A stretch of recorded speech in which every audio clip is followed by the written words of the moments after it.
ناظرین کرام، آج کی رحمت رمضان ٹرانسمیشن میں ہمارا موضوع گفتگو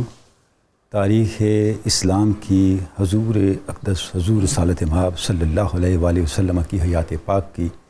ایک بہت بڑی شخصیت آپ کی رضائی والدہ حضرت سیدہ حلیمہ سعدیہ ہیں، جن کی شخصیت کے حوالے سے، جن کے فضائل و مناقب کے حوالے سے، جن کے عظیم مقام کے حوالے سے ہم آج اہل علم کے ساتھ گفتگو کریں گے اور اس موضوع کی مختلف جہات پر علم آگہی لینے کی اور آپ تک کچھ روشنی پہنچانے کی کوشش کریں گے۔ ناظرین کرام، سیدہ حضرت حلیمہ سعدیہ رضی اللہ تعالیٰ عنہا کا مقام اور عظمت کیا ہے؟ آپ صلی اللہ علیہ وسلم کی حیات پاک کو جب ہم دیکھتے ہیں تو کتنے ہی ایسے واقعات اور کتنی ہی ایسی روایات اور کتنے ہی آپ کے ایسے فرامین ملتے ہیں جس سے حضرت حلیمہ سعدیہ رضی اللہ تعالیٰ عنہا کی شان نکل کے ہمارے سامنے آتی ہے۔ ایک صحابی حضرت عتبہ بن عبد السلمی فرماتے ہیں کہ ہم حضور اقدس صلی اللہ علیہ وسلم کی بارگاہ پاک میں حاضر تھے۔ ان کی روایت کا مفہوم عرض کر رہا ہوں۔ آپ کی بارگاہ پاک میں حاضر تھے کہ ایک شخص آیا اور اس نے آ کر آپ صلی اللہ علیہ وآلہ وسلم کی خدمت میں عرض کیا، کیفا کان اول شانو کا یا رسول اللہ صلی اللہ علیہ وسلم، آقا آپ اپنی زندگی کے ابتدائی ایام کے بارے میں کچھ ارشاد فرمائیں۔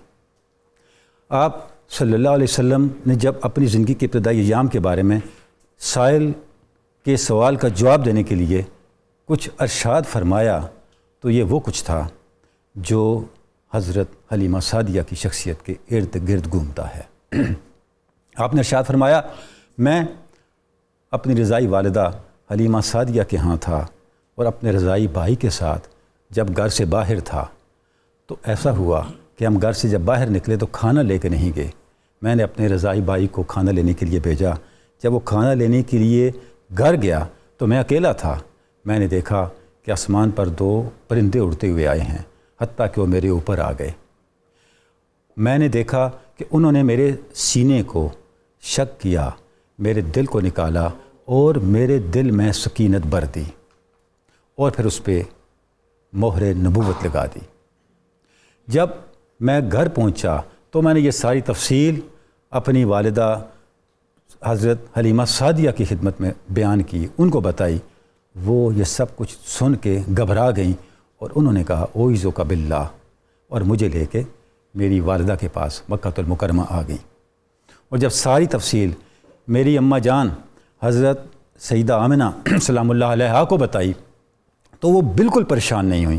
انہوں نے کہا یہ کیا ہوا؟ اس سے پہلے جب میرے اس عظیم بیٹے کی ولادت ہوئی تھی تو میں نے ایسے نور دیکھے تھے جن سے شام کے محلات بھی روشن ہو گئے تھے۔ اس روایت کو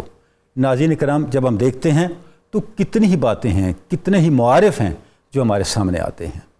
بچپن کا کوئی بھی واقعہ بیان کیا جا سکتا تھا، لیکن سائل کا سوال کا جواب دیتے ہوئے حضور رسالت مآب صلی اللہ علیہ وآلہ وسلم نے وہ واقعہ بیان کیا جس کے اندر آپ کی رضائی والدہ حضرت حلیمہ سعدیہ رضی اللہ تعالیٰ عنہ کی شان نکھر کے سامنے آ رہی ہیں۔ اس واقعے کے اندر آپ کے بچپن کا ذکر بھی ہے،